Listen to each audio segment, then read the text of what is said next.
미혼 여성입니다. 몇 년 전 헤어진 남자친구에 대해 좀 이야기를 해볼까 합니다. 코로나 시기를 함께 해온 남자친구였는데 아마 평생 잊지는 못할 것 같아요.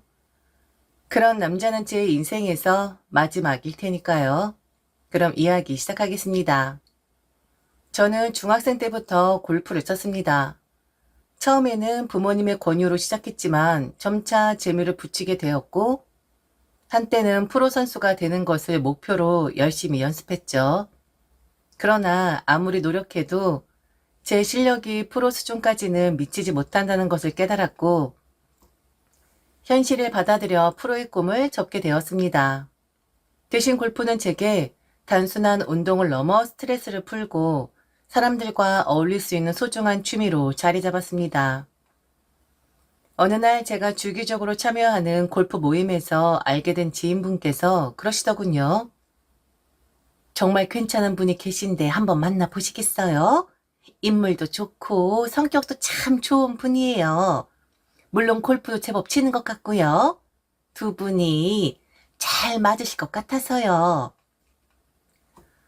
사실 소개팅이나 주선 같은 것을 좋아하진 않았지만 지인분이 그렇게까지 자신있게 추천하시니 호기심이 생기더라고요.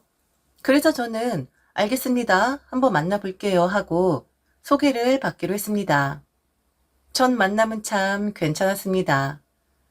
저희는 공통의 관심사인 골프 이야기를 나누며 금세 친해졌고 처음 만난 사이임에도 어색함 없이 대화를 이어갔습니다. 골프라는 공통된 취미 덕분에 서로의 이야기를 자연스럽게 나눌 수 있었고 덕분에 호감도 빠르게 쌓였습니다. 그분은 첫인상이 좋았고 대화 속에서도 배려심이 느껴졌습니다. 지인분의 말처럼 정말 괜찮은 사람이라는 생각이 들더군요. 그렇게 저희의 연애가 시작되었습니다. 지금 돌아보면 이때가 제 인생에서 새로운 장이 열리는 순간이었죠. 하지만 모든 일이 그렇듯 처음에는 몰랐던 것들이 시간이 흐르면서 점차 드러나기 시작했습니다. 연인 사이로 발전한 우리는 처음에는 골프라는 공통된 관심사가 있어서 자연스럽게 가까워질 수 있었는데 교제를 하면서 알게 된 사실은 조금 의외였습니다. 남자친구가 골프를 정말 좋아해서 치는 줄 알았던 제 생각과는 달리 그는 사실 골프를 좋아하지 않았던 겁니다. 하루는 남자친구가 진지한 얼굴로 저에게 이렇게 말하더군요. 사실 솔직히 말하면 나는 골프를 좋아하지 않아. 그냥 접대 때문에 치는 거야. 고객들 만나고 거래처랑 어울리려면 어쩔 수 없이 배운 거거든. 처음엔 어렵고 재미없었는데 사람들이 하도 좋아하길래 그냥 좋아하는 척 했어. 그 말을 들으니 당황스럽긴 하더라고요. 처음 소개받을 때부터 골프를 좋아하는 사람이라고 들었고 저와의 관계에서도 골프가 연결고리 역할을 했다고 생각했거든요. 그런데 그 모든 것이 남자친구가 사회생활을 잘 하기 위해 연기한 거라니 좀 안쓰러운 마음이 들더라고요. 좋아하지도 않는데 어쩌면 억지로 한 거잖아요. 일을 위해서. 그리고 그가 솔직하게 고백한 것이 고맙기도 했어요.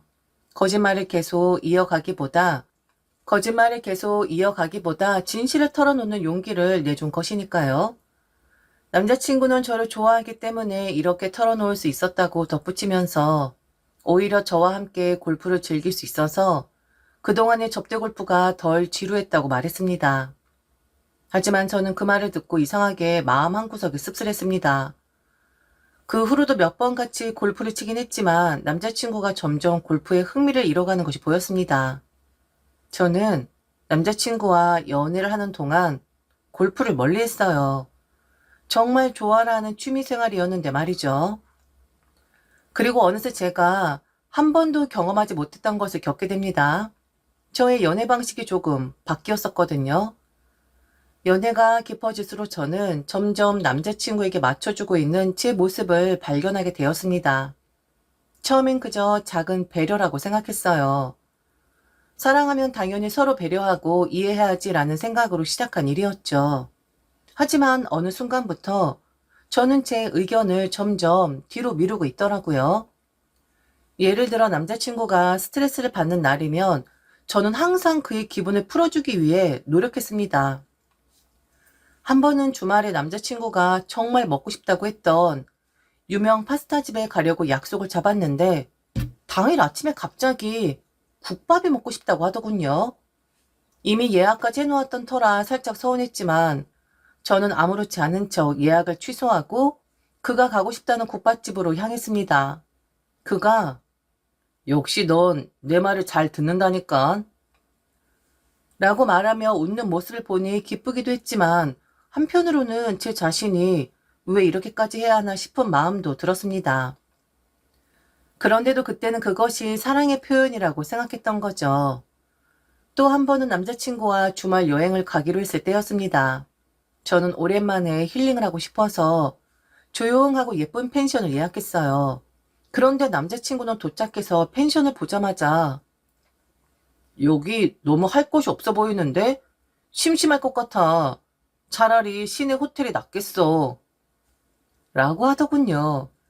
기껏 제가 찾아보고 예약했던 장소였는데 그의 투덜거림이 결국 마음이 약해졌습니다.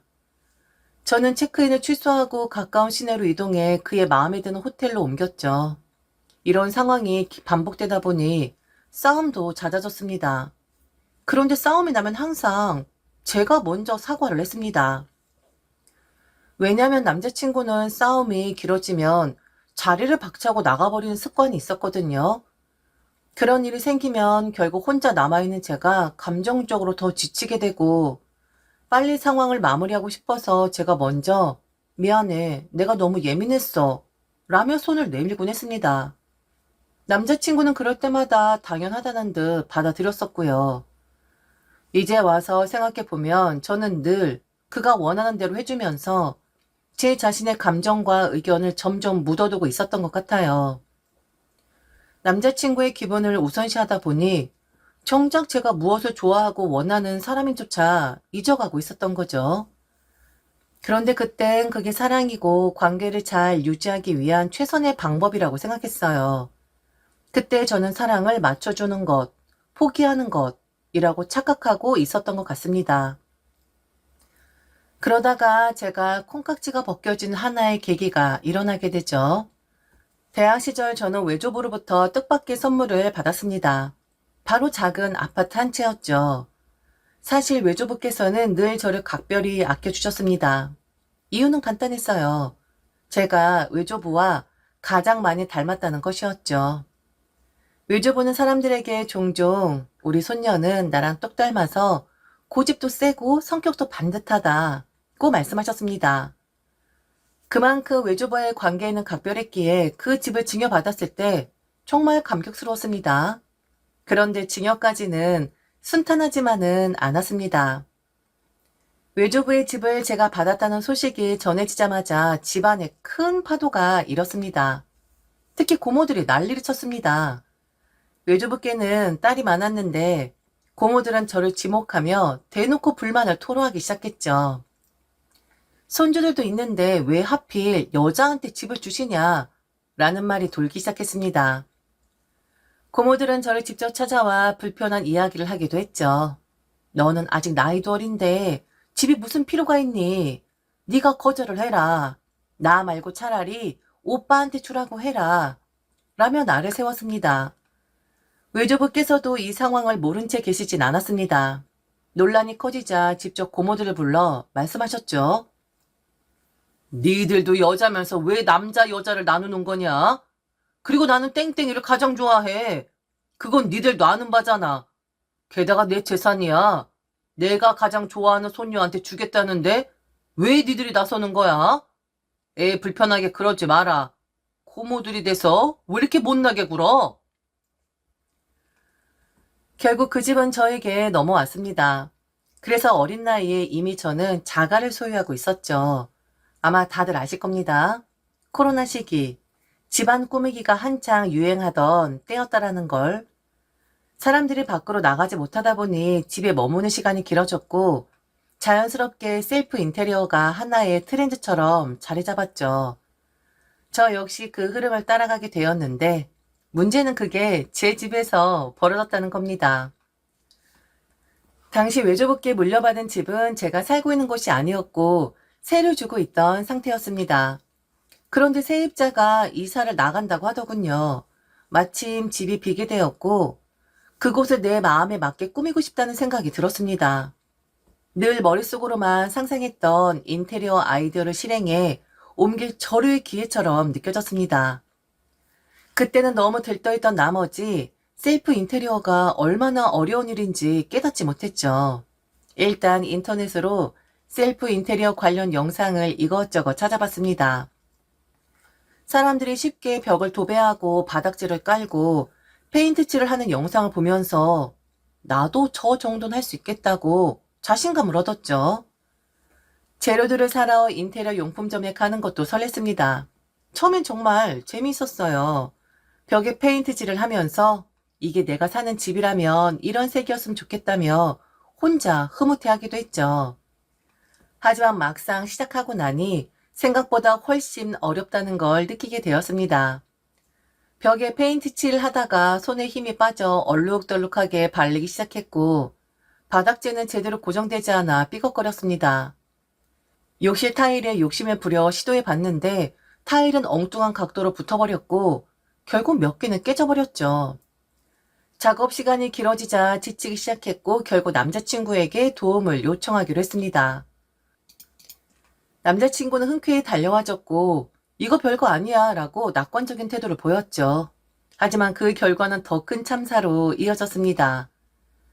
저는 벽지를 붙이다가 한쪽 끝이 뜯어지고 늘어진 채로 고정되었고 남자친구는 페인트를 바르다가 바닥에 엎질러 집 전체가 난장판이 되어버렸습니다. 둘 다 손재주가 없으니 엉망진창이 되는 건 순식간이더라고요. 둘이 함께한 시간은 나름 즐거웠지만 결과물을 보고는 서로를 바라보며 헛웃음만 나왔습니다. 문제는 여기서 끝나지 않았습니다. DIY로 하다 보니 작업 시간이 예상보다 훨씬 길어졌고 중간에 둘 다 지쳐버리고 말았습니다. 그제야 이건 우리 힘으로 해결할 수 있는 수준이 아니라는 걸 깨달았습니다. 결국 전문 업체에 도움을 요청해야 했죠. 업체 직원들이 집을 둘러보는 내내 저는 부끄러워서 고개를 들 수가 없었습니다. 직원 한 분이 웃으면서 이 집 두 분이 손수 작업하셨나 보네요. 손맛이 가득한데요. 라고 하셨을 때는 땅속으로 숨고 싶었습니다. 결국 제가 망쳐놓은 부분부터 시작해 집 전체를 새롭게 인테리어 해야 했습니다. 애초부터 전문가에게 맡겼더라면 돈도 시간도 덜 썼을 텐데 왜 그리 허세를 부렸나 싶어 후회 막심이었습니다. 그렇게 셀프 인테리어라는 꿈은 산산조각이 났고 저는 뼈저리게 깨달았죠. 인테리어는 아무나 할 수 있는 게 아니더라고요. 전문 업체에 인테리어를 맡기고 나니 결과물은 정말 대단했습니다. 처음엔 내가 셀프로 하던 도중 발생했던 난장판 때문에 과연 잘 될까 걱정도 했지만 역시 전문가의 손길은 다르더군요. 집은 단순히 깨끗해진 정도를 넘어 완전히 새로운 공간으로 재탄생했습니다. 집이 오래된 곳이라 기존에는 낡은 나무와 오래된 벽지가 분위기를 어둡게 만들고 있었어요. 그런데 바닥재를 밝고 모던한 헤링본 패턴으로 바꾸고 벽은 깔끔한 화이트 톤으로 통일하면서 공간이 훨씬 넓어 보이게 됐습니다. 중간중간에는 제가 좋아하는 베이지와 크림 컬러를 포인트로 넣었고 조명도 따뜻한 분위기의 간접 조명으로 설치해 완벽하게 아늑한 느낌을 냈죠. 전문가의 손길로 완벽하게 변한 집을 둘러보며 저는 너무 기쁘고 뿌듯했지만 남자친구는 저보다 더 좋아하는 듯 보였습니다. 그는 여기에서 매일 아침 커피 마시면 세상 부러울 게 없을 것 같아 라며 행복해 하더군요. 그의 반응을 보며 괜히 미소가 지어졌습니다. 이 과정에서 힘들었던 일도 많았지만 결국 이렇게 만족스러운 결과를 보니 모든 노력이 보상받는 느낌이었어요. 그날 저녁 남자친구와 함께 새로 바뀐 집 곳곳을 구경하며 작은 디테일 하나하나에 감탄했어요. 그리고 저는 인테리어가 끝나고 다음 계획을 빠르게 실행해 옮겼습니다. 바로 그 집을 제 동생에게 싼값에 세를 주기로 한 거였죠. 동생은 막 취업을 해서 출퇴근이 너무 힘든 상황이었어요. 본가에서 다니기에는 거리도 멀고 시간도 많이 소요됐으니까요. 가족끼리는 도와주는 게 당연하다고 생각했어요. 게다가 내가 가진 자산으로 동생을 조금 도와주는 게 그렇게 큰 일이 아니었으니까요. 그래서 집을 정리하면서 동생과 자연스럽게 이야기를 나눴고 동생도 고맙다며 부담스러워하지 않고 받아들였어요. 그런데 이게 남자친구에게는 문제가 되었나 보더라고요. 동생이 집에 들어간다는 사실을 알게 된 남자친구는 그날 저녁 제게 화를 내며 전화를 걸어왔습니다. 어떻게 너 혼자 그렇게 결정할 수 있어? 나랑 상의도 없이? 라는 그의 첫마디에 솔직히 조금 어이가 없었어요. 상의? 무슨 상의를 말하는 건지 전혀 이해가 되지 않았거든요. 이 집은 내 외조부께서 물려주신 집이고 내가 셀프 인테리어를 시도하다 망친 것도 이후 전문 업체를 불러 새롭게 꾸민 것도 다 내 돈으로 한 일이었어요. 남자친구가 도와준 건 정말 고마웠지만 그건 어디까지나 도와준 거였죠. 그런데 그는 마치 이 집이 우리의 공동 프로젝트였던 것처럼 이야기하며 화를 냈습니다. 너도 알잖아. 그 집은 우리 둘이 같이 노력해서 그렇게 된 거라고. 그런데 네 동생이 들어간다고? 나랑 의논도 없이? 라는 그의 말이 황당하게 그지없었어요. 저는 잠시 말문이 막혔습니다. 왜 의논을 했어야 했을까? 라는 생각이 계속 들더라고요. 이 집은 철저히 제 자산이고 제 선택이었으며 제 결정이었습니다. 남자친구가 아무리 연인이라도 내 개인적인 재산에 대해 상의할 권리가 있다고 생각한 적은 없었거든요. 그는 제 집에 애착이 생긴 건지 아니면 우리가 결혼을 전제로 뭔가를 꾸리고 있다고 착각을 한 건지 모르겠지만 그가 보여준 태도는 전혀 이해가 되지 않았어요. 내가 도와줬던 노력은 뭐가 되는 거야? 라고 말하며 본인을 피해자로 몰아가는데 그걸 들으면서도 도대체 왜 그가 이런 반응을 보이는지 납득할 수 없었죠. 결국 저는 차분하게 그에게 말했습니다. 이 집은 내 돈으로 리모델링 했고 내 결정으로 정리하는 거야. 네가 도와준 건 정말 고마웠지만 그렇다고 해서 이 집에 대한 권리가 생기는 건 아니잖아? 그리고 동생을 도와주는 건 내 가족으로서 당연한 일이야. 우리가 결혼한 사이도 아니고 왜 이런 문제로 네가 나한테 화를 내는지 모르겠어. 그의 반응은 예상 밖이었어요. 그는 제 말을 듣더니 더 큰 소리를 내며 그럼 왜 나한테 그런 기대를 하게 만들었어?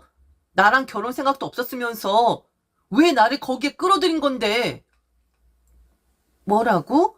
끌어들이다니? 아니 나는 도와달라고 한 거잖아. 혼자 하기 힘드니까. 너도 흔쾌히 나를 도와준다 했고. 그런데 끌어들이다니. 그건 강제성이 있을 때 혹은 다른 의도가 있을 때나 하는 말인데 지금 무슨 소리를 하는 거야? 아, 완전 어이없다. 있는 것들은 다 이렇게 하냐? 나는 정말... 그리고 너 그동안 내 말 잘 들었잖아. 항상 나를 배려해주고 내 말을 따르던 애였잖아. 그런데 네 자산이라고? 지금 나랑 선 긋는 거야? 그건 그거고 이건 이거야. 너 지금 무슨 소리를 하는 거야? 진짜 너 너무 나를 생각 안 한다. 나는 네가 이 정도일 줄은 몰랐어. 사실 나는 말이야. 이걸 기대했어. 남자친구 입에서 나오는 말은 그야말로 충격 그 자체였습니다. 제 귀를 의심할 정도의 말이었어요. 그리고 이렇게 생각을 할 수가 있다고? 뭘 먹으면 저런 생각을 할 수가 있는 거지? 라고 생각될 정도로 그런 충격적인 이야기였습니다. 기대를 했다 하더군요. 그리고 제게 말을 하려고 했대요. 남자친구는 이렇게 생각을 했다고 합니다. 리모델링을 하면서 이 집을 조금 더 높은 가격에 세를 놓거나 매매하면 그 돈으로 자신의 부모님을 이사시키고 싶었다고요. 순간 너무 황당해서 웃음이 나왔습니다. 그는 그동안 결혼 생각이 없었다고 했지만 리모델링 과정에서 저와 결혼하면 행복하겠다는 생각이 들었다고 말했어요. 그런데 문제는 자신의 부모님 형편 때문이었답니다. 남자친구의 부모님은 현재 임대 아파트에 살고 계셨고 그게 자신의 마음에 큰 걸림돌이었다고 하더군요. 만약 저희 부모님과 인사를 했을 때 사돈이 임대 아파트에 산다는 걸 알면 무시당할 수도 있으니 그 전에 집을 이사시켜서 좀 더 괜찮아 보이는 사돈으로 만들고 싶었다는 거였어요. 그래서 제 집 리모델링이 끝나면 이걸 자금으로 활용해 자기 부모님을 이사시키려는 계획을 세웠다는 겁니다. 정말 듣는 순간 어이가 없더군요. 저는 분명 이 집은 제 외조부께서 주신 것이고 제 돈으로 리모델링 했으며 제 동생을 위해 쓰겠다고 결정한 것이었습니다. 그런데 그는 이걸 우리의 자산으로 여기며 마치 본인의 계획이 망가진 것처럼 억울해하고 있었던 거예요. 남자친구는 말을 이어갔습니다. 못 사는 거 들키면 안 되잖아. 그럼 무시당하잖아. 우리 부모님이 못 사는 거 좀 숨겨야 하는 거잖아. 나는 네가 좀 도와줄 줄 알았다고. 그리고 너는 돈에 구애를 받는 애가 아니잖아. 그럼 나를 위해 네가 좀 해결을 해줄 줄 알았다고. 우리 부모님을 위해줄 줄 알았다고. 정말이지 저도 모르게 한숨이 나왔습니다. 그 말을 들으니 이 사람과의 연애가 얼마나 헛된 시간이었는지 깨닫게 되더군요. 저는 그의 말을 듣고 조용히 웃으며 대답했습니다. 나 지금 귀를 파야 하나? 내가 제대로 들은 거 맞지? 네 부모님이 이사를 시키려고 했다고? 이 집에서 나오는 돈으로? 아, 니네 집 못 사는 거 우리 부모님 아셔. 내가 아는 거 우리 부모님도 아신다고. 그런데 이건 몰랐네? 뭐? 뭘 몰랐다는 건데? 거기는 네가 이렇게 염치 없고 거지 같은 놈이라는 거. 이건 내가 몰랐네? 내가 살다 말만 들어봤지. 여자한테 들러붙어서 살려고 하는 남자? 바로 너란 인간이었구나. 끝내자. 이건 더 이상 아닌 듯한데? 뭐라고? 끝내자고? 끝내자고. 그럼 뭐 시작해? 이런 말 들었는데? 야, 꺼져라. 아, 욕도 아깝다, 너란 인간은. 결국 우리는 그렇게 헤어졌습니다. 그의 염치 없고 당당한 태도가 헤어짐을 더욱 확고하게 만들어줬죠. 돌이켜보면 그와의 연애는 제가 너무 맞춰주기만 했던 시간이었던 것 같아요. 골프를 끊고 먹고 싶은 것, 가고 싶은 곳, 모두 그의 의견을 우선시했던 나날들이 떠올랐습니다. 그렇게 사랑이라는 이름으로 제 자신을 잃어가며 연애를 해왔던 거죠. 이제는 그게 얼마나 어리석은 일이었는지 알게 되었습니다. 사랑이란 서로를 존중하고 함께 노력하는 것이지 한쪽이 희생만 하고 모든 걸 들어주는 건 아니니까요. 그리고 가장 중요한 거, 역시 사람은 끼리끼리 만나야 한다는 걸 절실히 깨달았습니다. 맞춰주기만 하는 연애는 결국 탈이 날 수밖에 없더라고요. 지금은요, 저는 그런 염치 없는 사람에게 시간을 쓰지 않습니다. 그리고 저런 남자는 아마 제 인생에서 마지막이지 싶어요. 그러니까 제가 영원히 잊지 않는다는 겁니다. 정말 잊지 못할 정도로 제겐 충격적인 남자친구이기는 했거든요. 지금까지 들어줘서 진심으로 감사합니다. 이상 배신의 장미였습니다.